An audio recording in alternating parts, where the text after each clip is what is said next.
First look at number 2, Casey Wilson. Previously number 59. He's on the wing. Michael Kroos able to come up with it. Took a big hit, and Hopkins able to come away with it. Yeah, see, that's one of the issues that comes with facing off. People think it's just the initial draw, but it's the wing play. You're going to see a lot from Nick this year. Nick's, has really grown as a player. He's the lead dog on the team, and he's gonna take his shots. As is this guy, Josh Carlson. Carlson firing. That one went wide. Pioneers still able to back things up. Jack Tortolani, one of the captains back there from Baltimore. Jack inverting, he's got that short stick behind the goal and, trying to take advantage of that mismatch. Carlson winds up and scores. 1-0 Denver. For Carlson, 27 points a season ago, and he's into the scoring column for the first time this year. See, Hopkins plays a really quick sliding defense, and which means that you've got to fill in from the backside or the top, and Jack Tortolani took advantage of that, going left and then throwing back to his left, to his right, to an open Josh Carlson, who stuck that one. Hopkins attacking right to left. And that one off the pipe.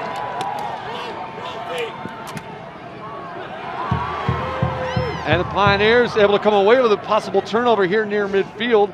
That one goes across. Kilrain able to come up with it. Off the pipe again, and then finally it's in. Trucker Rawson able to put that one in. That's the third time the Blue Jays hit the pipe before they're able to capitalize. Rawson, another Canadian player. Hopkins has had and Denver as well. In fact, all of Division I lacrosse. You get these Canadian guys, and they are deadly from the inside. Pioneers working it around. Going to another midfield unit here. This second midfield is Andrew Atchison's a senior, and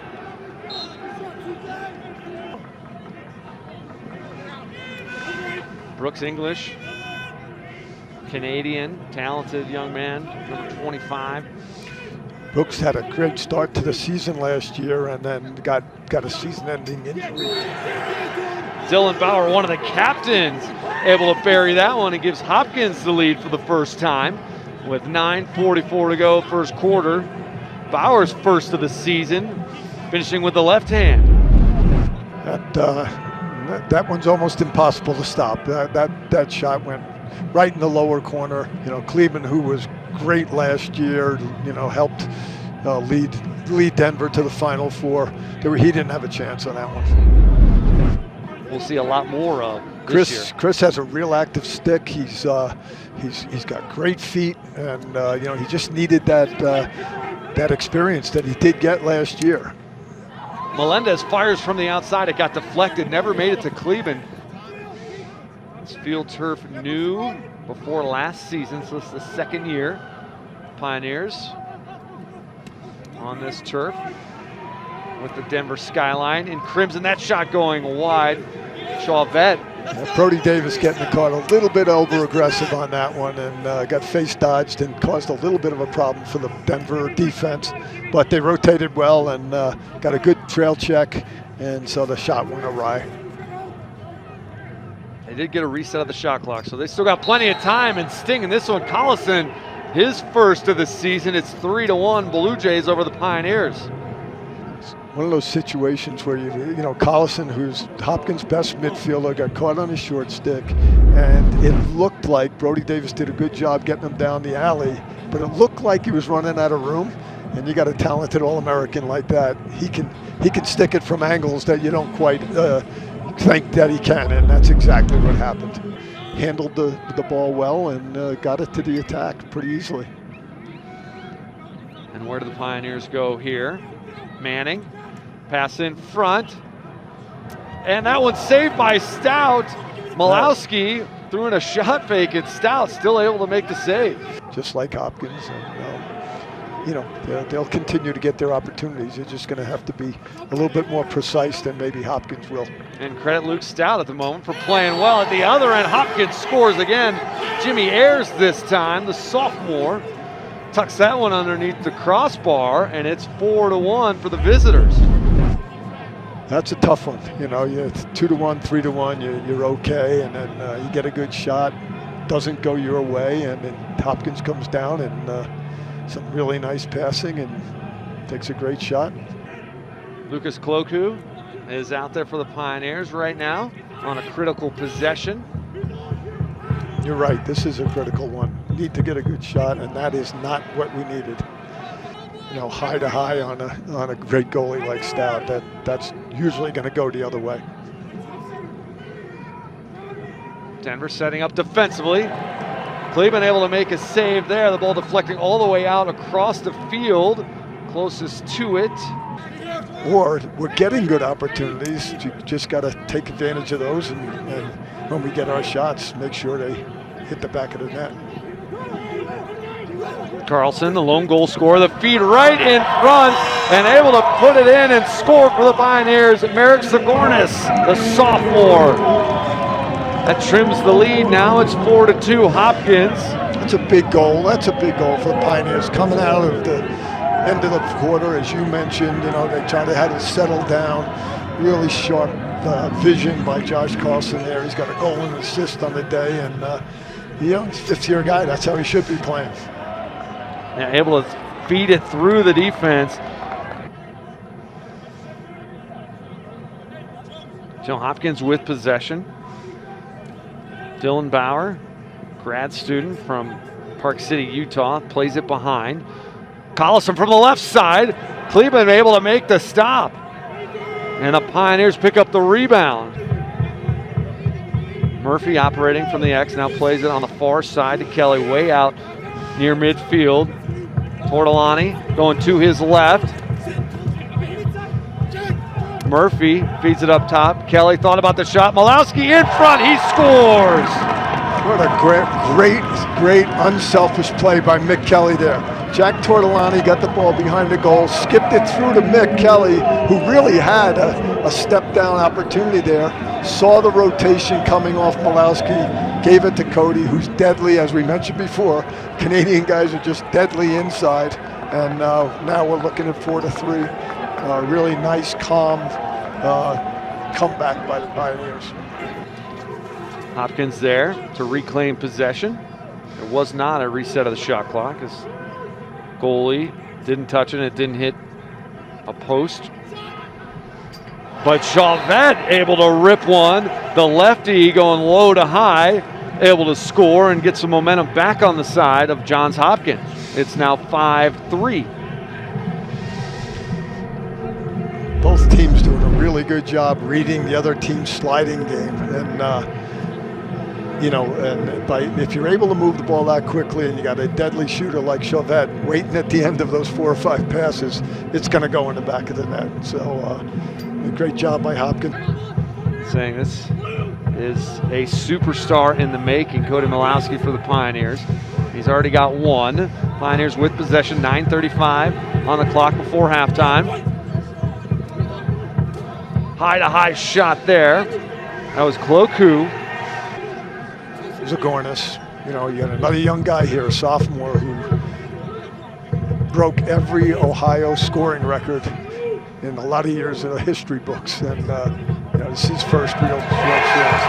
Kloku able to score on that feed in front. Malowski with the feed, and the Pioneers have got it back to 1. It's 5-4.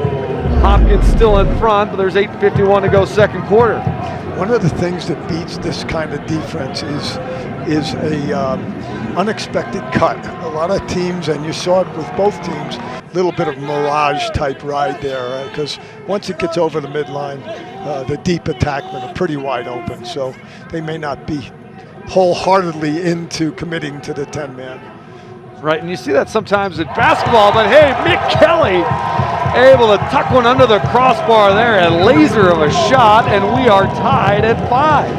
That's We've seen Mick Kelly. You know, oftentimes when you have guys that are big-time recruits, you get them as freshmen and you know it's there. But, you know, it takes time. It takes time.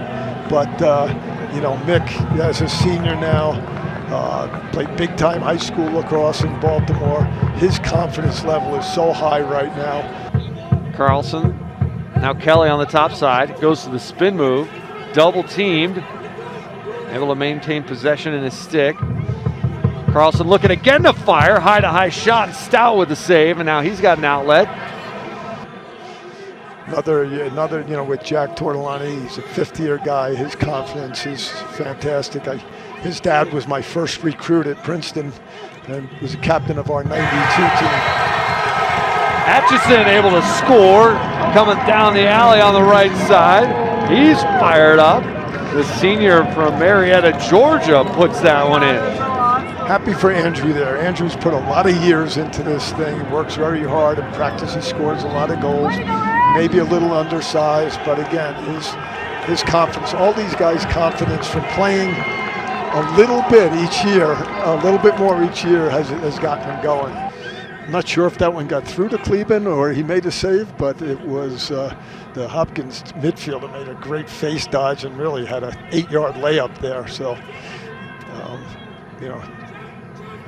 Firing low and scoring there, Stuart Phillips able to put it in.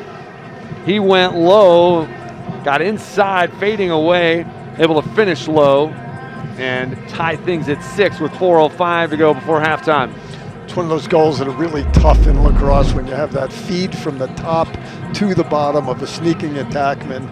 It's really if he makes the catch, it's a tough save for the goalie because the shooter's back is to him. He turns quickly, he can mix up his shots, and he went low to low there. There's nothing Malcolm could do on that one.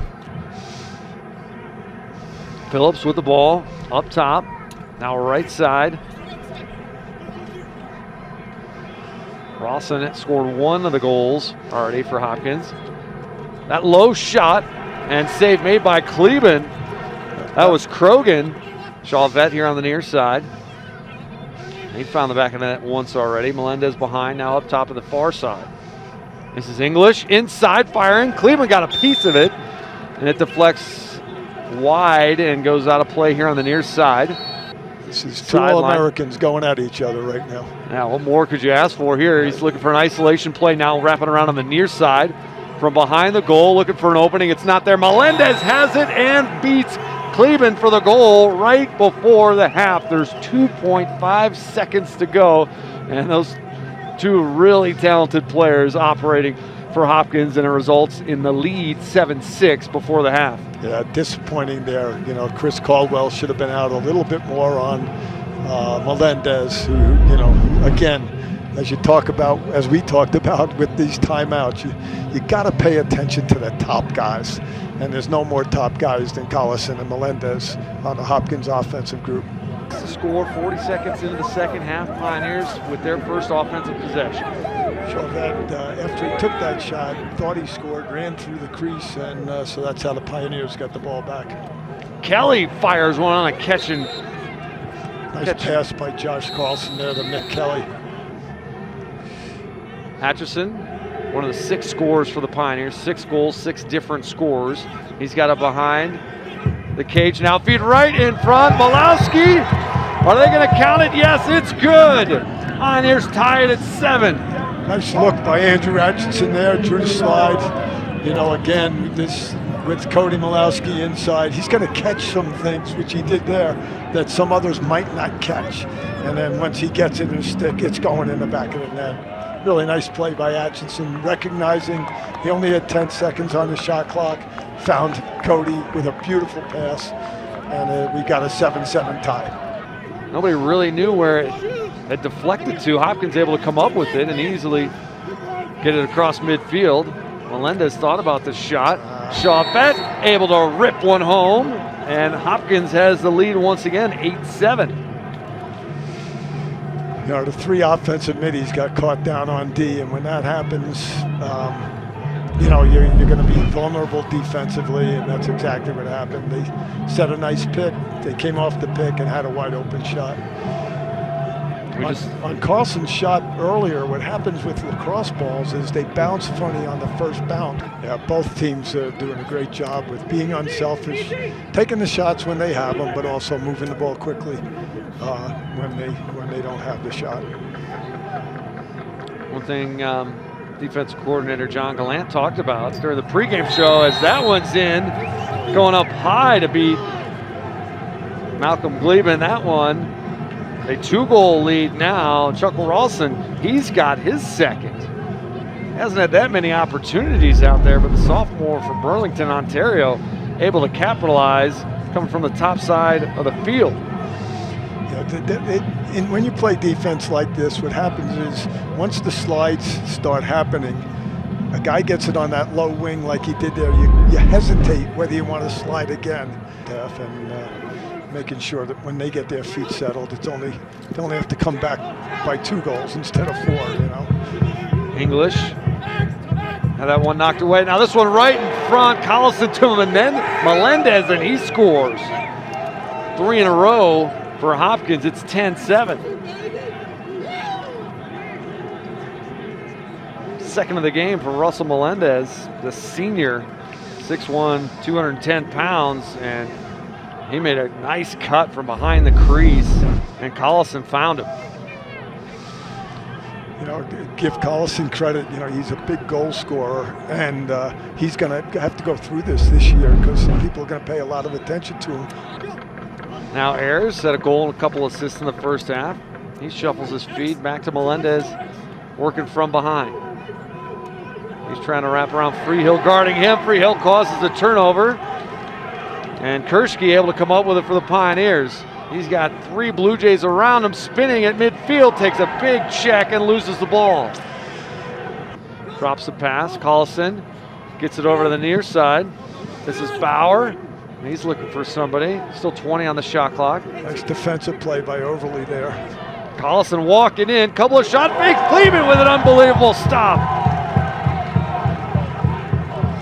Cloak you, I mean, and you know, Judge just, you know, those are inches, those things, you know. He was on the doorstep. Now Malowski right in front of the Pioneers score. Merrick Sigornis with his second of the game. It's 10-8 Hopkins with 4:06 to go.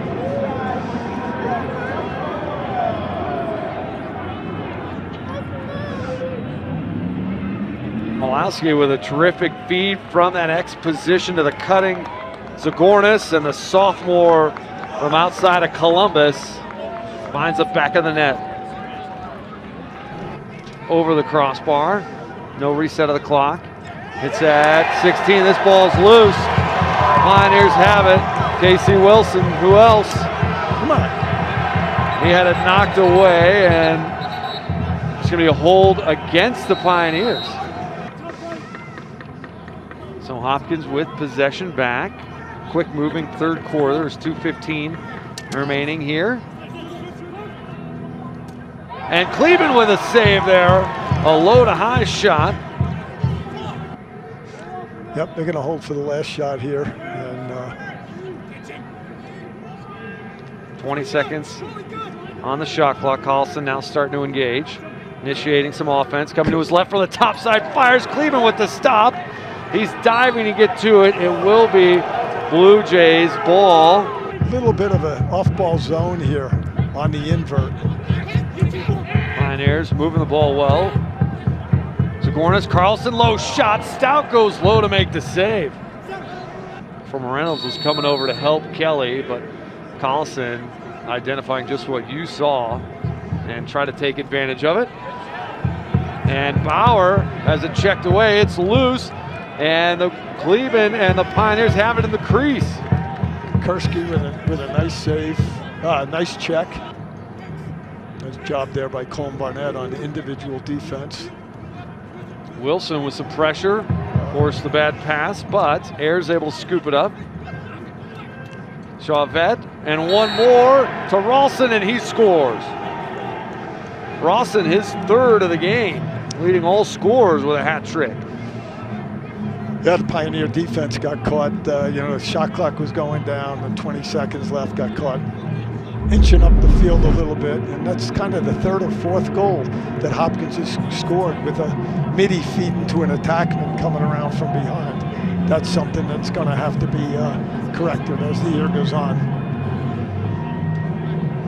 Pioneers playing a man up. I almost mentioned it earlier, Coach. We were talking about how clean the game was and the turnovers, but there wasn't a man up situation. Pioneers working it around. They lost it for a moment, but they got it back.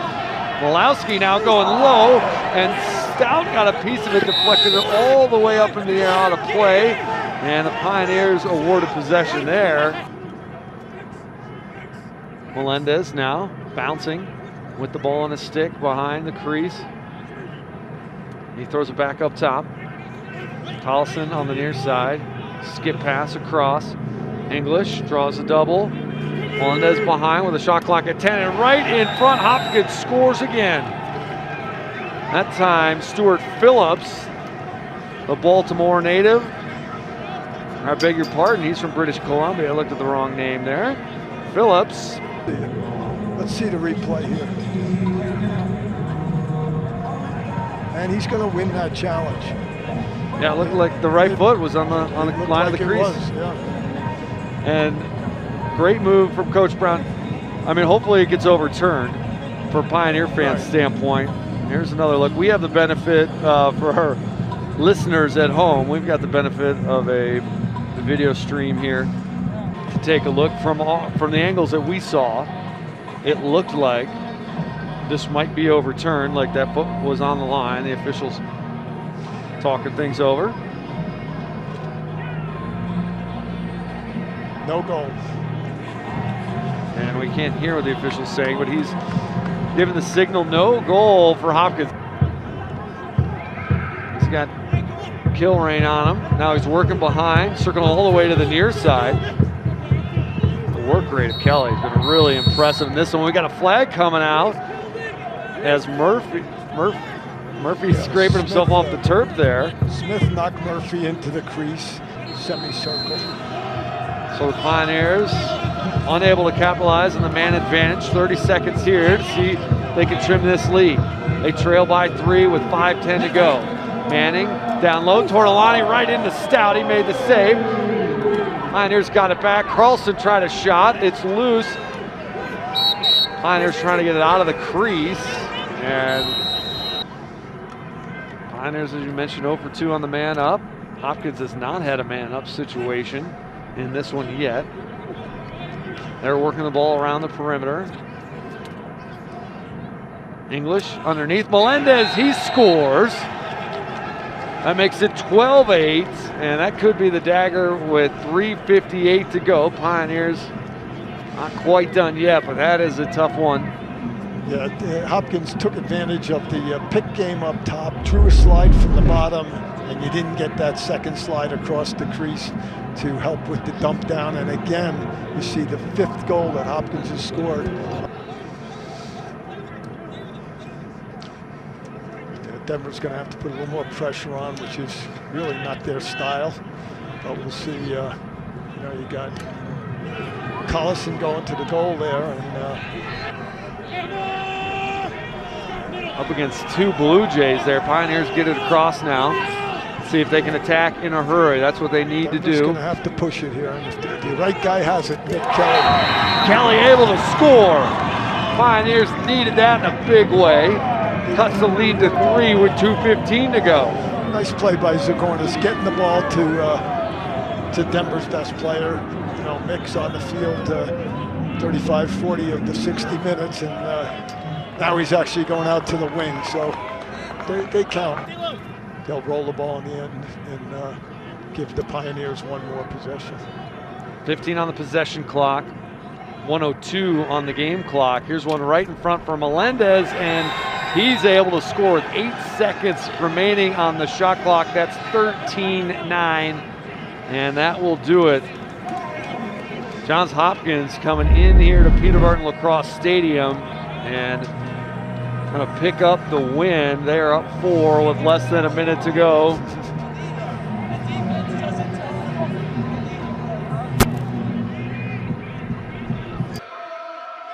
Pioneers on a man-up situation here. Kelly fires. That one got deflected by one of the defenders and went high over the crossbar. So, Denver getting their opportunities, just missing the goal by a little bit. There's Rick Kelly with another goal. He stepped down, shot there from right out top.